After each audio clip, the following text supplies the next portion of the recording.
Hello good morning दोस्तों। तो आज हम लोग क्लास 9 का भारतीय भवन अर्थशास्त्र का पहला चैप्टर जो है बिहार के एक गांव की आर्थिक कहानी।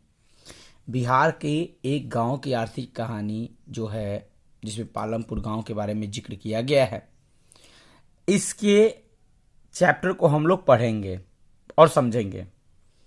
आप लोग सुनिए, समझिए और देखिए। ये चैप्टर बड़ा है, एक वीडियो में तो मैं इस पूरे चैप्टर को नहीं बना सकता, इसलिए हो सकता है कि इसका मैं हो सकता है क्या 100% है, मैं इसका पार्ट 1, पार्ट 2, पार्ट 3, पार्ट 4 करके वीडियो बना रहा हूँ। अभी जितने पार्ट में कंप्लीट हो जाए हम लोग इस चैप्टर को पढ़ेंगे, इसका लघु उत्तरीय दीर्घ उत्तरीय सारे प्रश्न को भी करेंगे। तो चलिए हम लोग शुरू करते हैं। सबसे पहले परिचय। चैप्टर का नाम क्या है? बिहार के गांव की आर्थिक कहानी। चैप्टर 1 परिचय कहता है कि भारत गांव का देश है। भारत कैसा देश है भाई? गांव का देश है। इन गांवों की आर्थिक गतिविधियां ही हमारे देश तथा राज्य के अधिकांश नागरिकों के जीवन और रहन सहन के स्तर को प्रभावित करती है। कहने का मतलब कि कहता है कि भारत जो है गांव का देश है और इन गांवों की जो आर्थिक गतिविधियां होती है, आर्थिक गतिविधियां हमारे देश और राज्य के अधिकांश नागरिकों को जीवन में रहन सहन के स्तर को प्रभावित करती है। यहाँ हम बिहार के रामपुर नामक एक गांव का उदाहरण दे रहे हैं। बिहार में कौन सा गांव है भाई? रामपुर गांव। उस गांव का यहाँ पे उदाहरण होगा, आपको उदाहरण मिलेगा। कौन सा गांव? रामपुर गांव। इसका उद्देश्य इस गांव के निवासियों के क्रियाकलाप द्वारा छात्रों को उत्पादन के आधारभूत सिद्धांत से परिचित कराना है। मतलब कि ये जो रामपुर गांव है, इस रामपुर नामक जो गांव के बारे में उदाहरण दे रहा है, इस चैप्टर का मतलब यही है कि जो छात्र हैं उसको उत्पादन के आधारभूत सिद्धांत से परिचित कराना है। मतलब उस छात्र को बताना चाहता है कि उत्पादन क्या है, उत्पादन के बारे में समझाएगा। ये सब ये रामपुर गांव के बारे में बताएगा। अब देखिए क्या कहता है।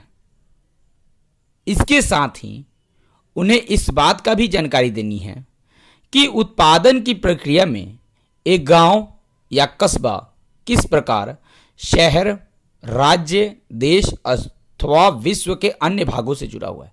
मतलब जो उत्पादन चीज है, जो जैसे कि गांव में जो उत्पादन हो रहा है, वो कैसे देश से जुड़ा हुआ है, कैसे विश्व से जुड़ा हुआ है, कैसे शहर से जुड़ा है, कैसे राज्य से जुड़ा है, ये सब चीज आपको इसी चैप्टर में मिलेगा। बिहार की 88.70% आबादी गांव में रहती है। मतलब बिहार में जो रहने वाले जो लोग हैं 88.70%, 88.70%, मतलब 707%, 70%, सॉरी 88.70% जो है परसेंटेज आबादी जो है कहाँ रहती है? गाँव में रहती है। कहाँ रहती है? गाँव में रहती है। इनमें अधिकांश कृषि कार्यों में संलग्न हैं। मतलब जो गांव के लोग अधिकांश जो हैं वो किस में संलग्न है, किस में लगे हुए रहते हैं? तो कृषि कार्य में। वो मतलब कृषि का ही काम करते हैं, उनका रोजगार वही है, कृषि कार्य ही है तथा यह उनकी आजीविका का मुख्य स्रोत है। बात सही है। जो गांव में रहने वाले जो लोग हैं उनका आजीविका का मुख्य स्रोत क्या है? कृषि कार्य है तथा यह उनकी आजीविका का क्या है? मुख्य स्रोत। मतलब कि कृषि कार्य ही क्या है? उनका मुख्य स्रोत है। गांव के अन्य निवासी छोटे मोटे विनिर्माण उद्योग, मतलब गांव के और भी मान लीजिए जिनके पास कृषि कार्य नहीं है, वो छोटे मोटे जो अन्य निवासी हैं वो विनिर्माण उद्योग, दुग्ध उत्पादन, मुर्गी पालन, मत्स्य पालन तथा परिवहन जैसे कार्यों में लगे होते हैं। समझ में आया?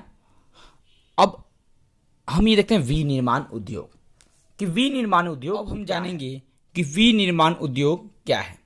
तो विनिर्माण उद्योग क्या है? दुग्ध पालन, दुग्ध उत्पादन, मतलब दुग्ध उत्पादन वही जो गाय भैंस पशु हम लोग रखते हैं, उससे दूध निकालते हैं, दूध निकाल के हम लोग उसको बेचते हैं और उससे जो मुनाफा होता है वो हमारा दुग्ध उत्पादन में आ गया। मुर्गी पालन, मत्स्य पालन यानी मछली पालन, अब परिवहन, ये सब हो गया एक छोटा छोटा रोजगार। अब विनिर्माण उद्योग के बारे में बात करते हैं कि विनिर्माण उद्योग क्या है। बच्चों ध्यान से सुनना, विनिर्माण उद्योग क्या है। तो सबसे पहले मैं आप लोग को ये बता दूं कि कच्चे पदार्थ को, मतलब विनिर्माण के बारे में बता रहा हूं, एकदम ध्यान से सुनना भाई। कच्चे पदार्थ को मूल्यवान पदार्थ में बदलना ही विनिर्माण उद्योग कहलाता है।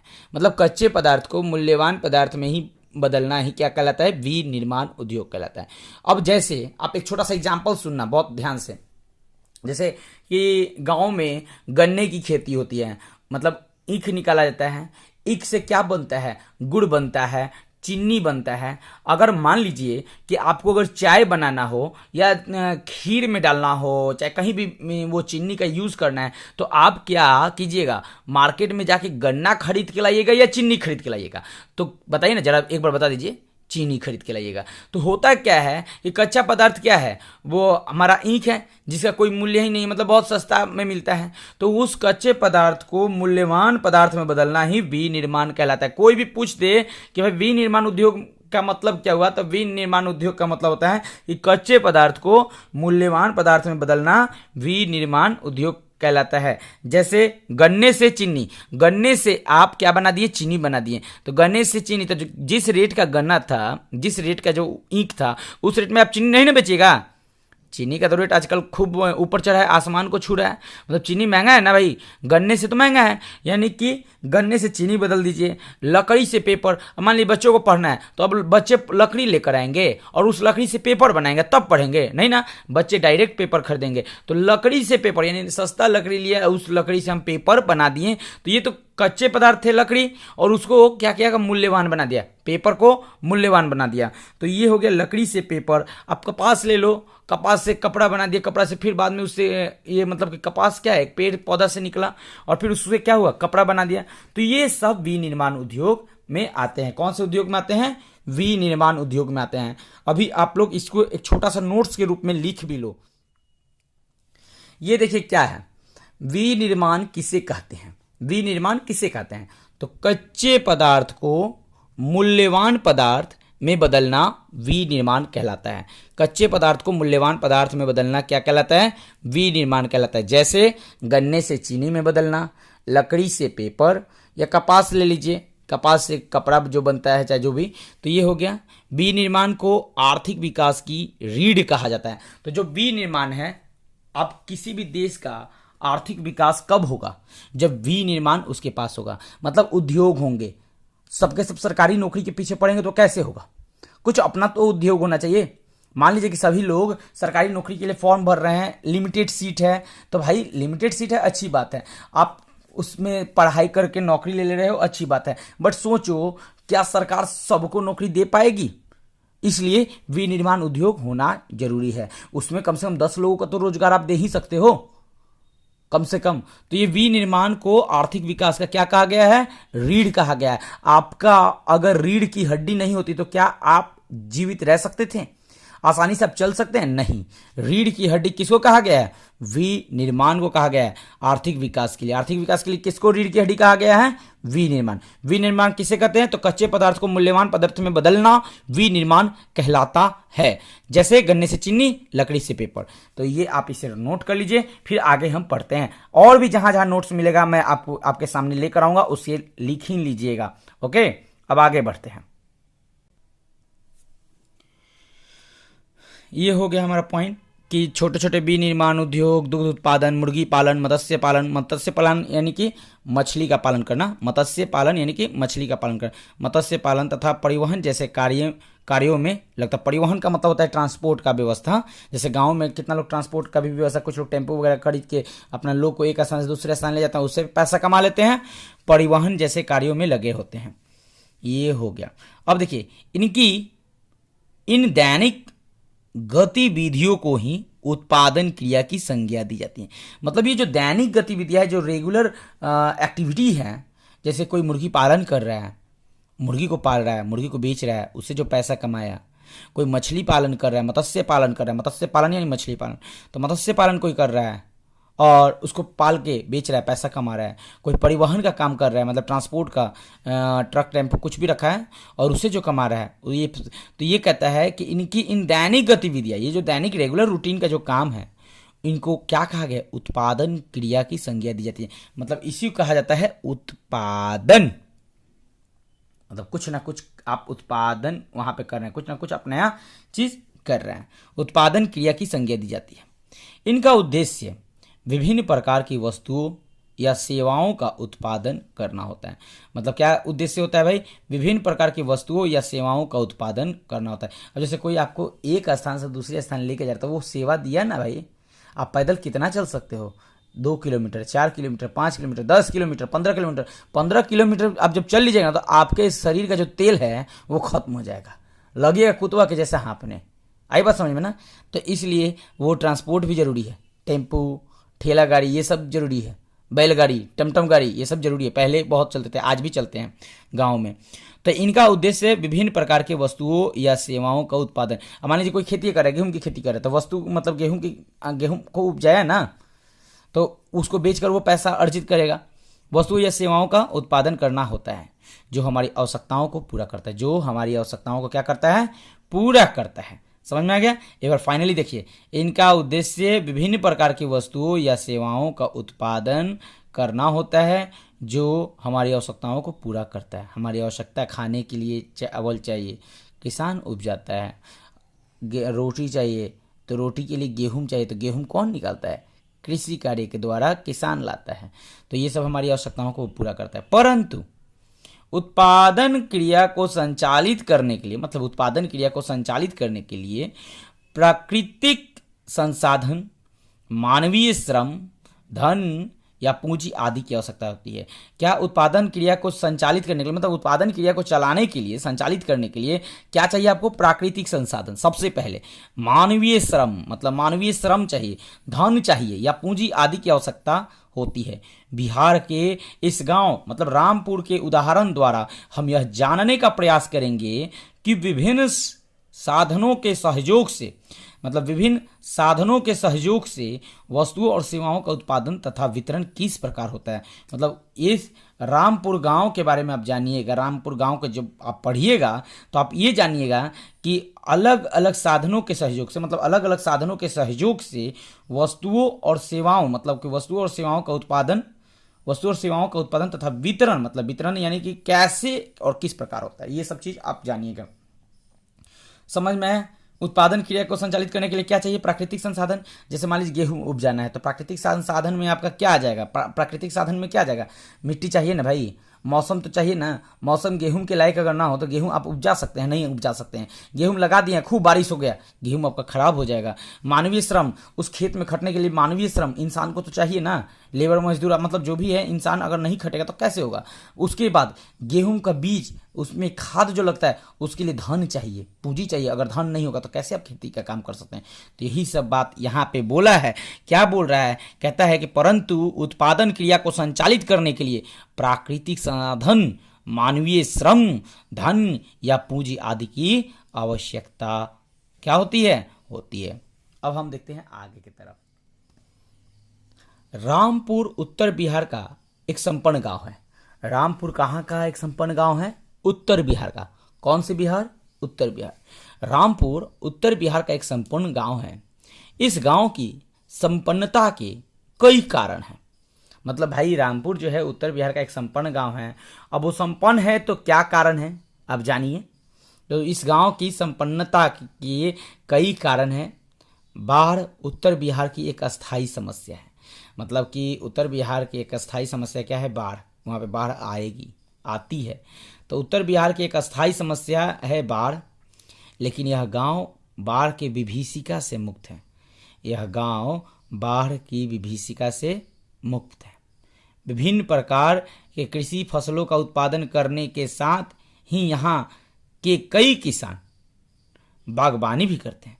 मतलब अलग अलग कहता है ना, यहाँ पे विभिन्न प्रकार के कृषि फसलों का उत्पादन करने के साथ साथ, मतलब कि अलग अलग प्रकार का कृषि फसल भी होता है, उसके साथ साथ यहाँ के कई किसान ऐसे होते हैं जो कि बागवानी भी करते हैं। क्या करते हैं? बागवानी भी करते हैं। बागवानी भी करते हैं। इस प्रकार बागवानी यहाँ के किसानों की आय का अतिरिक्त स्रोत है। मतलब कि बागवानी भी एक वहाँ का स्रोत है आय का। आय का स्रोत क्या है? बागवानी भी है उस रामपुर गांव का। रामपुर गांव की स्थिति भी अधिक सुविधाजनक है। मतलब रामपुर गांव की जो स्थिति है अधिक सुविधाजनक है। यह गांव जिला मुख्यालय मुजफ्फरपुर से लगभग, मतलब जिला मुख्यालय कहाँ, मुजफ्फरपुर से लगभग 45 किलोमीटर की दूरी पर अवस्थित है। तो भाई ये रामपुर गांव कहाँ पे स्थित है, तो जिला मुख्यालय मुजफ्फरपुर से लगभग 45 किलोमीटर की दूरी पर अवस्थित है। मुजफ्फरपुर से लगभग कितना, 45 किलोमीटर की दूरी पर अवस्थित है। मुजफ्फरपुर बिहार राज्य का एक प्रमुख शहर है और व्यापारिक केंद्र है। मुजफ्फरपुर जो है बिहार राज्य का क्या है, एक प्रमुख शहर भी है और एक व्यापारिक केंद्र भी है। कौन सा केंद्र, व्यापारिक केंद्र। मोतीपुर एक बड़ा गांव या कस्बा है जहां प्रखंड कार्यालय भी है। मोतीपुर क्या है, एक बड़ा गांव है या कस्बा है और यहाँ पे क्या है, एक प्रखंड कार्यालय भी है। रामपुर गांव से इसकी दूरी मात्र 5 किलोमीटर है। मतलब रामपुर गांव से मोतीपुर गांव की दूरी कितनी है, 5 किलोमीटर की है। सभी मौसम के लिए उपयुक्त एक जिला पथ इस गांव को निकट के कस्बे एवं प्रखंड जिला मुख्यालय को जाने वाले राष्ट्रीय राजमार्ग से जोड़ती है। बोल रहा है कि सभी मौसम के लिए, मतलब हर मौसम के लिए उपयुक्त जिला पथ जो, मतलब वो जो पथ है, जिला पथ जो है, रास्ता है, इस गांव के को निकट के कस्बे, मतलब उस गांव के निकट में जो जो जो कस्बा है, प्रखंड है, जो जिला मुख्यालय, इन सब को, मतलब इन मुख्यालय को जाने वाली, मतलब इन सब रास्ते को जानने वाली राष्ट्रीय मार्ग, राष्ट्रीय राजमार्ग से भी क्या करता है, जोड़ता है।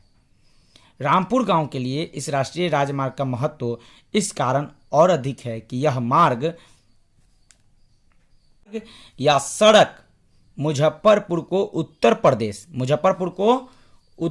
कौन सा गांव, कौन सा देश, कौन सा स्टेट, उत्तर प्रदेश, मुजफ्फरपुर को उत्तर प्रदेश तथा पड़ोसी देश नेपाल से भी जोड़ता है।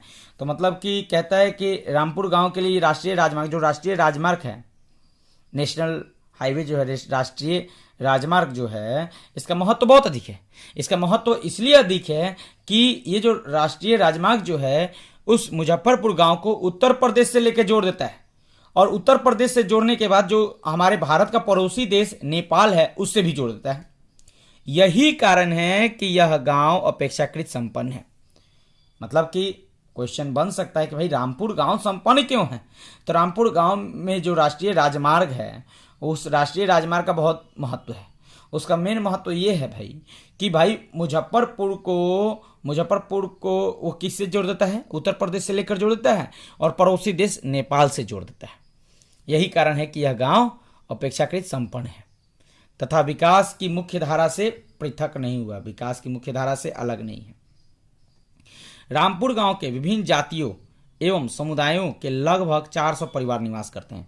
तो रामपुर गांव में जो विभिन्न, जो अलग अलग जाति के जो लोग हैं, लगभग वहां पे कितने लोग निवास करते हैं, 400 लोग। कितने लोग निवास करते हैं, 400 लोग नहीं है, 400 परिवार निवास करते हैं, 400 परिवार निवास करते हैं। इनमें 75 उच्च वर्ग के परिवार का ही गांव के अधिकांश कृषि भूमि पर स्वामित्व है। मतलब कि 75, देखिए 400 परिवार निवास उसमें करते हैं, रामपुर गांव में 400 परिवार के लोग निवास करते हैं, लेकिन 75 जो परिवार है वो उच्च वर्ग के हैं और उनके ही पास अधिकांश कृषि भूमि का स्वामित्व है। मतलब मालिकाना हक जो है सबसे अधिक कृषि भूमि का इस 75 उच्च वर्ग के परिवारों को है। ये उच्च वर्ग के हैं, इनके पास अधिक जमीन है, अधिक भूमि है, तो उस भूमि के मालिक यही 75 उच्च वर्ग के परिवार वाले जो हैं। इनके मकान ईंट और सीमेंट के बने होते हैं। जो उच्च वर्ग के हैं लोग, उनका मकान कैसा बना होता है, ईंट का बना होता है और सीमेंट का बना होता है। और कुछ बड़े किसानों के मकान काफ़ी बड़े हैं, मतलब कुछ ऐसे किसान हैं जो बहुत बड़े हैं, पैसा वगैरह सब कुछ से, तो उनका मकान बहुत बड़ा है। गांव की लगभग 1/3 आबादी, मतलब गांव की जो लगभग 1/3 आबादी जो है अति पिछड़े और दलित वर्ग की है। मतलब वो कैसे लोग हैं, गांव की 1/3, लगभग 1/3 कितनी है, 1/3, मतलब 3 में 1, ये जो लोग हैं अति पिछड़े और दलित वर्ग में आते हैं। अति पिछड़े मतलब एकदम लोअर में आ जाइएगा, अति पिछड़े और दलित वर्ग की हैं और इनके जो घर हैं मिट्टी के बने होते हैं। तो क्वेश्चन बन सकता है कि जो उस गांव में अति पिछड़े लोग हैं और दलित वर्ग के लोग हैं, उनके मकान कैसे हैं? तो मिट्टी के बने मकानों और झोपड़ियों में रहते हैं।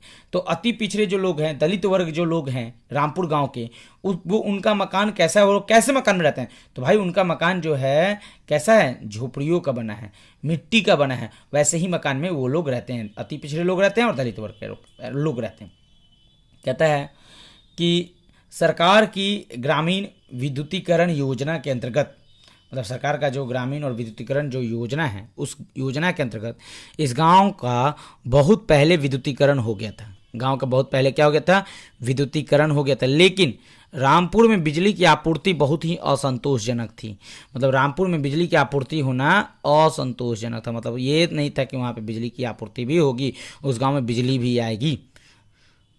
वस्तुतः बिजली की कमी इस गांव के आर्थिक क्रियाकलाप के संचालन में सबसे बड़ी बाधा या कठिनाई बन गई, कठिनाई है। भाई आप मान लो कि कहीं भी फैक्ट्री वगैरह लगाते हो तो सबसे पहले तो आपको बिजली चाहिए, और रामपुर गांव में यही नहीं था। तो कहता है कि भाई ये नहीं होने के कारण बिजली की कमी इस गांव के आर्थिक क्रियाकलाप को संचालन में सबसे बड़ी बाधा बन गई थी। मतलब आर्थिक क्रियाकलाप जो थी, मतलब पैसा से संबंधित जो भी बात होता था, उद्योग वगैरह से संबंधित, तो इसमें सबसे बड़ा बाधा क्या बनता था? बिजली बनता था, क्योंकि इस गांव में बिजली ही नहीं था। और जब बिजली नहीं है तो कोई काम कैसे होगा? अधिकांश किसान अपनी भूमि की सिंचाई नलकूपों से करते थे। अधिकांश किसान जो थे वो अपने भूमि की सिंचाई किससे करते थे? नलकूपों से करते थे। लेकिन बिजली के अभाव में ये नलकूप प्रायः डीजल से चलाए जाते हैं। अगर बिजली होता तो वो जो नलकूप है वो बिजली से चलता, लेकिन बिजली के अभाव में वो नलकूप किस चीज़ से चलता था? डीजल से चलता था। बिजली के अभाव में क्या किस चीज़ से नलकूप चलता था? डीजल से। और ये किस गांव की कहानी है? रामपुर गांव की कहानी है। इससे सिंचाई की लगभग बहुत बढ़ जाती, इससे सिंचाई की लागत बहुत बढ़ जाती। मतलब मान लीजिए डीजल से ही आप खेत पटाइएगा, खेत में पानी डालिएगा, तो जब डीजल से खेत में पानी डालिएगा तो उससे लागत जो होता था ना वो महंगा पड़ जाता था। अब बिजली होता तो थोड़ा कम मेहनत पड़ता, मतलब कि कम खर्च होता, लेकिन लागत इसमें बढ़ जाता था। गांव की 2 आटा मिलों और कुछ अन्य छोटे उद्यमों को चलाने के लिए भी हमेशा बिजली उपलब्ध नहीं होती थी। अब गांव में छोटे छोटे आटा मिल है और भी छोटा छोटा बिजनेस है, उन सबको चलाने के लिए बिजली चाहिए और बिजली वहाँ पे उपलब्ध ही नहीं होती थी। गांव में 2 प्राथमिक एवं 1 उच्च विद्यालय था। रामपुर गांव में प्राथमिक विद्यालय कितना था? प्राथमिक विद्यालय 2, जिसको बोलते हैं प्राइमरी स्कूल। प्राइमरी स्कूल कितना था? 2 था, और 1 उच्च विद्यालय था। ये सब याद रख लीजिएगा कि रामपुर गांव में प्राइमरी विद्यालय जो था वो 2 था, उच्च विद्यालय जो था 1 था। कुछ समय पूर्व गांव में एक निजी विद्यालय की भी स्थापना हुई। कुछ समय पहले गांव में एक निजी विद्यालय की स्थापना हुई। गांव में कौन सी विद्यालय की स्थापना हुई? निजी विद्यालय। निजी विद्यालय का मतलब समझ में आया? निजी, वो जो आपका अपना है, निजी है। निजी विद्यालय की स्थापना हुई, मतलब प्राइवेट स्कूल जिसको हम लोग बोलते हैं। यहाँ पे आप जहाँ पे रहते हैं प्राइवेट स्कूल है, बहुत सारा है होगा। जहाँ पे आप रहते हैं वहाँ प्राइवेट स्कूल बहुत सारा है। जैसे मैं छपरा में रहता हूँ तो निजी विद्यालय आपका क्या हो गया? सेंट्रल पब्लिक स्कूल है, सनराइज है, कई सारे स्कूल्स हैं। वैसे ही आपके भी आसपास में होंगे, आप देख लीजिएगा। तो जो प्राइवेट स्कूल जो होते हैं वो निजी विद्यालय हो गए। अब आगे हम पढ़ते हैं। अब देखिए, कहते हैं रामपुर में सरकार के द्वारा संचालित एक प्राथमिक स्वास्थ्य केंद्र भी है। रामपुर में जो सरकार के द्वारा चलने वाली एक प्राथमिक क्या था? स्वास्थ्य केंद्र भी था। स्वास्थ्य केंद्र मतलब समझ में आ गया, एक छोटा सा प्राथमिक प्राइमरी हॉस्पिटल भी था, वहाँ पे केंद्र भी था। इस प्रकार यह स्पष्ट है कि रामपुर में आर्थिक क्रियाओं के संपादन के लिए सड़क, बिजली, सिंचाई, शिक्षा तथा स्वास्थ्य केंद्र के रूप में एक आवश्यक आधार संरचना वर्तमान है। मतलब उस रामपुर गांव में सड़क थी, बिजली, सिंचाई की व्यवस्था, शिक्षा, स्वास्थ्य केंद्र, ये सब एक आधार संरचना वहाँ पे वर्तमान में है। लेकिन यह संरचना बहुत कमज़ोर और निम्न स्तर की है। वो जो संरचना है वो कैसी है? बहुत कमज़ोर है और निम्न स्तर की है। गांव को राष्ट्रीय राजमार्ग से जोड़ने वाली सड़क की स्थिति दयनीय है। गांव को राष्ट्रीय राजमार्ग से जोड़ने वाली सड़क की स्थिति कैसी है? दयनीय, मतलब कि टूटी फूटी होगी इधर उधर, ये चीज़ बता रहा है। अब हम अगले पेज पे आते हैं। ये देखिए एक पिक्चर दिखाया है, बिहार के गांव का एक दृश्य है जिसमें एक इंसान जो है साइकिल से जा रहे हैं। यहाँ देखिए ये जो है खोप है, ये खोप रखा हुआ है, ये ऐसा कितना अच्छा मनोरम दृश्य है। चलिए आगे बढ़ते हैं। ये देखिए, राष्ट्रीय राजमार्ग की स्थिति भी संतोषजनक नहीं है तथा वाहनों की संख्या की दृष्टि से इस सड़क की चौड़ाई बहुत ही कम है। मतलब जो राष्ट्रीय राजमार्ग की जो स्थिति है वो उतना अच्छी नहीं है, और वहाँ पे वाहनों की संख्या की दृष्टि से, मतलब जो वाहन हैं उसके हिसाब से सड़क की चौड़ाई बहुत कम है। बिजली की आपूर्ति बहुत ही अनिश्चित या अनियमित है। तो पहले बिहार में ऐसी ही बिजली रहती थी, मतलब इधर आप देखो, एक बार आई 2-3 घंटा के लिए, फिर उसके बाद गई तो फिर 2-3 घंटे बाद ही आएगी, मतलब इतना समय लेती थी। यह कृषि तथा ग्राम्य उद्योग के विकास में सबसे बड़ी बाधा थी। मतलब कृषि का ले लीजिए, चाहे ग्राम्य उद्योग, मतलब उस गांव में कोई उद्योग वगैरह चलाने के लिए सबसे बड़ी बाधा क्या थी? बिजली थी। सड़क है तो सड़क की चौड़ाई अधिक नहीं है, बड़े बड़े ट्रांसपोर्ट जो हैं, बड़े बड़े गाड़ी जो है वहाँ पे नहीं जा सकती है। प्राथमिक विद्यालय में छात्रों की नामांकन दर बहुत ही कम है। मतलब प्राथमिक विद्यालय में जो छात्र जो पढ़ने वाले हैं उनका जो नामांकन दर है, जो नामांकन का रेट है, वो बहुत कम है। गांव के प्राथमिक स्वास्थ्य केंद्र में भी चिकित्सा एवं अन्य स्वास्थ्य सेवाओं का स्तर बहुत निम्न है। मतलब कि जो वहाँ पे चिकित्सा की जो सेवा हो गया, स्वास्थ्य सेवा हो गया, बहुत ही निम्न है, बहुत ही कम है। रामपुर गांव के उपयुक्त विवरण से हम बिहार के ग्रामीण क्षेत्रों के उत्पादक क्रियाकलापों का अनुमान लगा सकते हैं। मतलब एक रामपुर गांव का जो ये उदाहरण दिया है, उस उदाहरण से आप बिहार के और भी मतलब कि ग्रामीण क्षेत्रों का उत्पादन का क्रियाकलाप अनुमान लगा सकते हैं। बिहार की अर्थव्यवस्था कृषि पर आधारित है। बिहार की अर्थव्यवस्था किस पर आधारित है? कृषि पर आधारित है। यहाँ के संपूर्ण जनसंख्या का 88.70% भाग जो है ग्रामीण क्षेत्रों में निवास करते हैं, और इनमें अधिकांश की उत्पादन क्रिया कृषि से संबंधित है। मतलब जो ग्रामीण क्षेत्र में जो लोग रहते हैं, मैक्सिमम लोग जो हैं कृषि से संबंधित ही काम करते हैं। कृषि इनके जीविकापार्जन का मुख्य साधन है। मतलब जीवन चलाने के लिए सबसे बड़ा उनका मुख्य साधन क्या है? साधन कृषि है। कृषि से ही उनका जीवन चलता है। गैर कृषि आर्थिक क्रियाकलाप में छोटे विनिर्माण उद्योग, मतलब कि गैर कृषि आर्थिक क्रियाकलाप देख लीजिए जिसमें कृषि से संबंधित कोई काम नहीं, तो छोटे छोटे विनिर्माण उद्योग हैं। परिवहन हो गया, ये सब गैर कृषि है। खुदरा सामान बेचना हो गया, ये सब गैर कृषि है आदि, ये सब प्रमुख है। तो ये चीज़ था रामपुर की गांव की कहानी का इंट्रोडक्शन, कि वहाँ पे प्राथमिक विद्यालय क्या है, निजी विद्यालय क्या है, बिजली की स्थिति क्या है, ये सब हम लोगों ने पढ़ा। अगला हमारा टॉपिक जो होगा उत्पादन होगा, उत्पादन के कारक होगा। वैसे हम बारी बारी से सारे टॉपिक को अब पढ़ेंगे। तब तक ले लेते हैं आपसे इजाज़त, फिर अगले वीडियो में आएंगे। Bye bye, good bye.